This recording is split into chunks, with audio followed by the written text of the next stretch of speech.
அனைவருக்கும் காலை வணக்கம். இன்னைக்கு என்ன சாப்பிடுன்னு பாத்தீங்கன்னா, இன்னைக்கு சூப்பரா இளந்தண்டா வாழைத்தண்டு இருந்துச்சு. சரி, அதை போட்டு தயிர் பச்சடி செஞ்சிடலாம். எங்க வீட்டுல வந்து பாத்தீங்கன்னா வாழைத்தண்டு சாம்பார், பொரியல், கூட்டு இதெல்லாம் செய்யறதை விட இந்த வாழைத்தண்டு தயிர் பச்சடி தான் உங்களுக்கு ரொம்ப பிடிக்கும். எங்க எல்லாத்தோட ஃபேவரட் இதுதான்.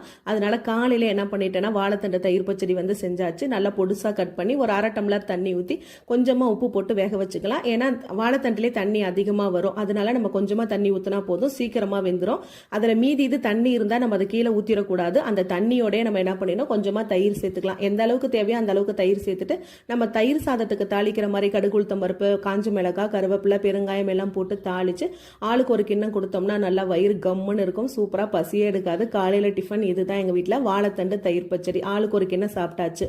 மதியானத்துக்கு என்ன சாப்பிடுன்னு பாத்தீங்கன்னா முட்டைக்கோஸ் சாம்பார் தான் வச்சிருந்தேன். அப்புறம் அதுக்கு சைடிஸ் வந்து நேற்று குச்சிக்கிழங்கு சிப்ஸ் போட்டிருந்தேன். அப்புறம் வீட்டுல போட்ட எலுமிச்சம்பழம் ஊறுகாய். இதுதான் இன்னைக்கு எங்க வீட்டுல சாப்பாடு ஃப்ரெண்ட்ஸ். சூப்பரா இருக்கும் இந்த முட்டைக்கோஸ் சாம்பார். அப்புறம் இந்த வீடியோ பிடிச்சிருந்துச்சுன்னா லைக் பண்ணுங்க, ஷேர்